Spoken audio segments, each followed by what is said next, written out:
Bonjour à tous, je vous souhaite bienvenue sur Hello Crépuscule TV. Comme je voulais vous gâter un petit peu comme je l'ai dit la dernière fois, l'idée c'est vraiment de publier un max de choses sur Haïti en ce moment et de vous donner la possibilité justement de rejouer avec tout ce que je postais, je publiais avant comme contenu. Aujourd'hui, on est là pour un autre épisode de What's Happened. Et pour être la chose plus intéressante, j'ai décidé d'amener mon ami, collègue, bestie, best friend, whatever, et Laura, qui sera avec nous justement pour introduire cet épisode de What's Happened, mais aussi justement pour parler un peu d'elle parce qu'elle fait pas mal de choses. Donc, bonjour. Se sont estompés et les rides ont pris place au creux de mes paupières.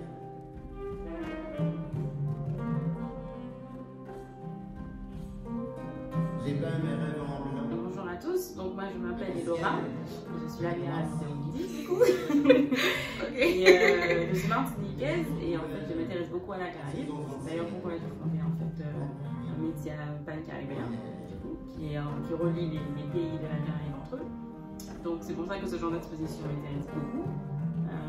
J'ai voulu donner mon avis, comment je me ressentis, ce qui m'a le plus parlé, quelle peut-être impression générale que j'ai sur toute l'organisation de l'exposition et du salon particulièrement. Et donc voilà. Merci Laura, moi je suis super contente de t'avoir ici et j'espère aussi que tu pourras participer à d'autres épisodes de What's Happened qui justement discutent de l'actualité, de tout ce qui est art. Aujourd'hui, on va parler de la 8e édition du Salon du livre haïtien, qui est un salon qui est organisé par l'association qui s'appelle Haïti Futur.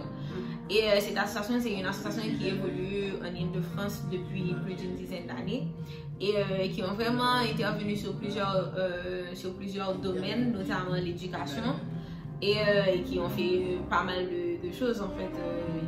Ils ont commencé à intervenir, pas généralement, mais ils ont commencé à intervenir à la fin du 12 janvier en fait, du tremblement de terre.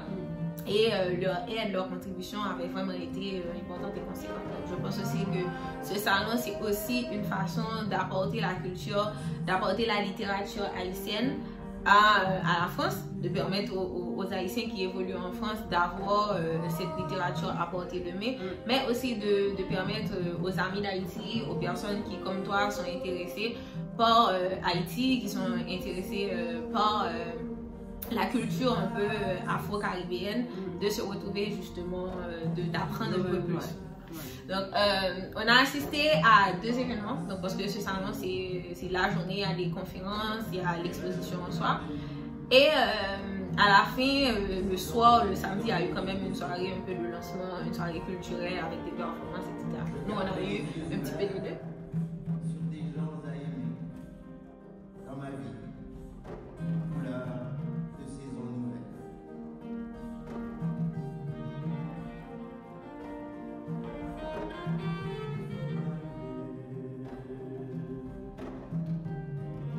J'ai peint mes rêves en bleu. Ma vie couleur de soleil levant. Je garde les yeux ouverts sur des gens à aimer dans ma vie couleur de saison nouvelle. Et du coup, est-ce que déjà tu peux me donner ton ressenti par rapport au salon? Alors du coup quand on est arrivé, donc ça s'est passé à l'année du 15e à Paris, le 15e arrondissement.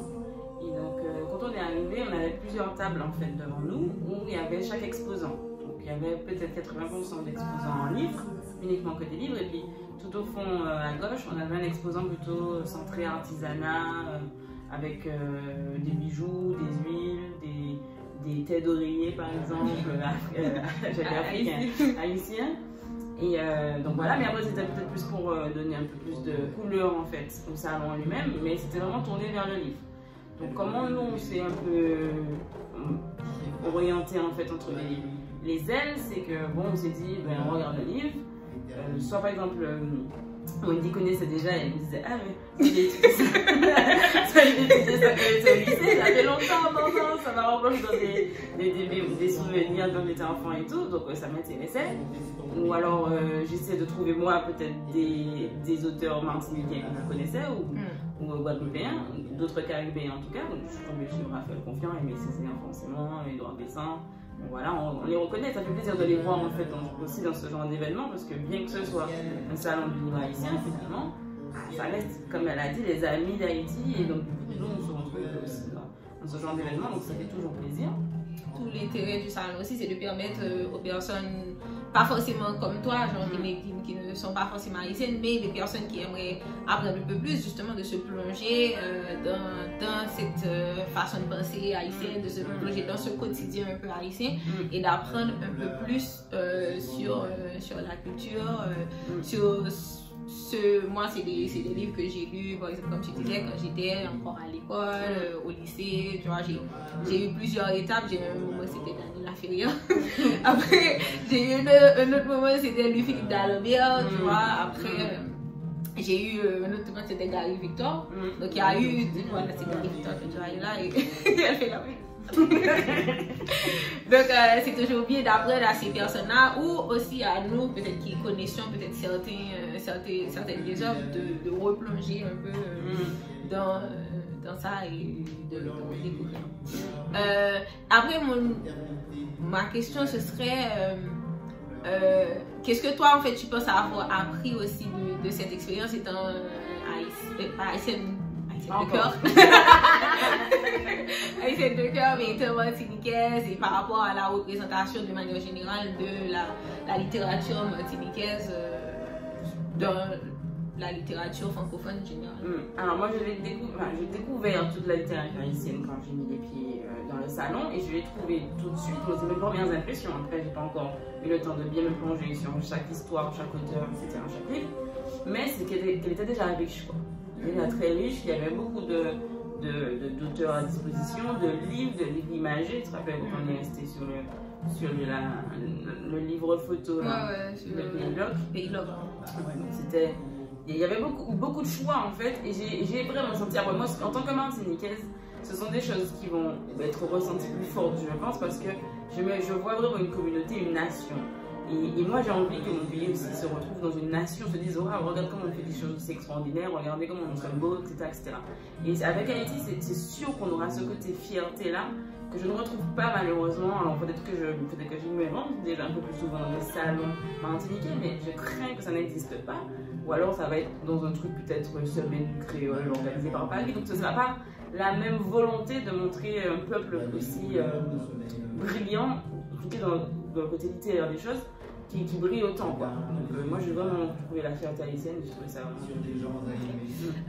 bon ben du coup on peut plus inviter les gens à ce salon. Je pense que l'idée aussi c'est de permettre aux personnes qui évoluent justement en Ile-de-France, je dis ça pas forcément en Ile-de-France, si vous évoluez en France de manière générale, que vous soyez haïtien ou français ou que vous vous intéressez juste à la littérature, donc ce serait l'idéal de revenir l'année prochaine. Là, j'aimerais peut-être passer à l'autre côté, à l'autre partie de ce salon qui était justement la soirée culturelle qui justement a eu lieu dans la soirée du samedi soir, parce que le salon était sur un week-end. Donc si vous êtes intéressé à venir l'année prochaine, il faudrait penser à prendre 2 jours. On ne voit pas la forêt qui pousse. Il y a une vraie forêt qui pousse en Haïti. Il y a des jeunes debout. Je viens de parler au docteur Jonathan qui vient de Marseille, qui a aussi un programme à Pino dans le sud, qui me dit les gens demandent pas d'argent pour travailler. Ils se mobilisent. Nous, on a plein de jeunes partout en Haïti qui demandent le minimum. Personne n'a demandé un visa pour venir. Il n'y aura pas le grand emplacement. Si nous retrouvons notre humanité, il y aura de la diversité, il y aura de la richesse pour tout le monde. Donc, une fois que la partie exposition des livres s'est terminée, on s'est dirigé directement vers la scène en fait. On a eu droit à, alors je ne me rappelle plus trop bien des noms, mais on a eu des lectures de poésie. Du coup, par contre ça je me rappelle du nom de la revue, qui s'appelle Intranquillité. Et franchement j'ai trouvé cette revue, alors quand on en a parlé en fait, quand les personnes qui étaient je pense, de la Il y avait James Noel, je crois. En fait, c'est lui qui était le premier sur scène. Qui a parlé, ouais, effectivement. Et puis après, il y avait à la fin qui s'exprimait pour dire, je pense, la préface. Il a lu la préface de l'Institut. Sur mon visage, ton nom se pose, feu, le papillon s'arrache en l'aile. La fin des temps est pour la fin. Notre amour ne bat recul, aucun jamais. Rien ne décline. Tous ceux qui jouent, tous ceux qui chantent à la marée savent maintenant le mot de passe. Ce soir, le mot de passe, les amis, vous êtes tranquilles, c'est Haïti. Une bête m'a piqué. J'invite toutes les bêtes à venir se joindre à moi.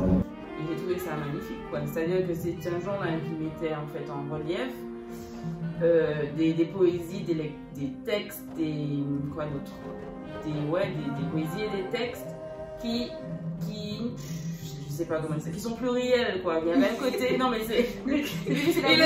Il en a beaucoup parlé aussi de ce côté un peu pluriel, et ces jeux de mots avec bête. Exactement, ouais. Ça aussi, c'est trouvé ça cool avec bête et tout, j'avoue.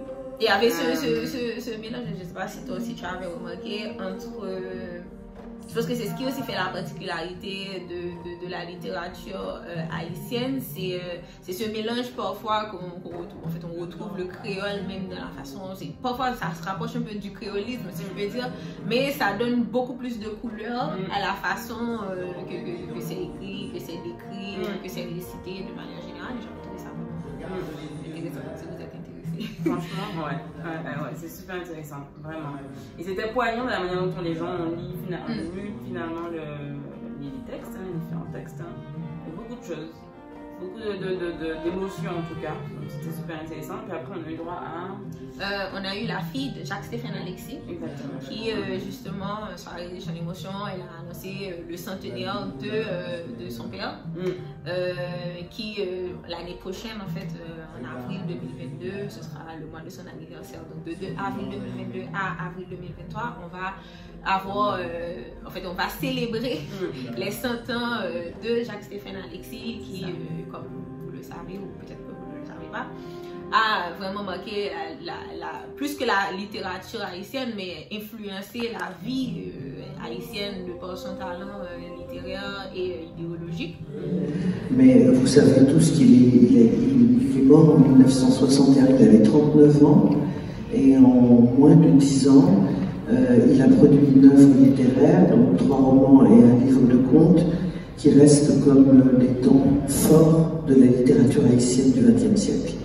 Et c'est à la fois pour cette raison, mais également évidemment pour la mémoire qu'il a laissée dans la vie politique haïtienne au moment où les Haïtiens se confrontaient à la dictature de Papa Doc, donc à la fin des années 50 et au début des années 60, qu'il s'est également illustré dans la vie politique. Du coup, peut-être qu'on pourrait même faire quelque chose sur USC. Ben oui, à Jacques-Stéphane Alexis qui va célébrer, donc ça aussi c'était intéressant. Et la soirée s'est terminée sur Monsieur Osson, qui est un poète qui a récité plusieurs de ses textes. Ouais, c'était vibrant. Moi, je le retiens surtout aussi la partie où il lisait son texte sur les femmes du monde. Oui, je pense que toutes les femmes de l'Assemblée, je regarde autour de moi, les meufs, elles étaient franchement. Oui, fertile. Ah ouais, elles étaient, on en avait besoin, quoi. Non, parce que sans ce genre de discours, on suffoquait, quoi. Il y avait vraiment une belle reconnaissance de la femme dans le monde, tu vois, et c'était vraiment intéressant aussi. Ben, c'était surtout ça, en fait, si on fait un récapitulatif de ce qui s'est passé. Donc, je vais essayer de faire revenir Elora plus souvent pour qu'elle puisse donner son avis de panne caribéenne. Et l'idée, c'est que non seulement je vous emmène dans ces événements-là, mais que aussi, de temps en temps, on puisse avoir un aspect un petit peu plus critique et plus... qu'on commente un petit peu cette actualité ou qu'on commente justement cet événement pour rendre ça un petit peu plus vivant, et aussi pour vous inciter, si vous avez la possibilité, à aller à visiter, à peut-être faire l'effort d'apprendre un petit peu plus sur la culture. Donc, Elora, merci Merci à toi pour l'invitation. Merci. Et du coup, je vous laisse avec quelques images de cet événement. Tous en musique, j'imagine. En musique, bien sûr. Donc, je vous laisse en musique. J'espère que vous allez apprécier. Et je vous invite à vous abonner. Comme ça, vous allez être au courant de tous nos prochains épisodes. Et voilà. Donc, à bientôt. Et what's happening? What's happening? C'est haïtien pour les Haïtiens, trop étrange pour les autres.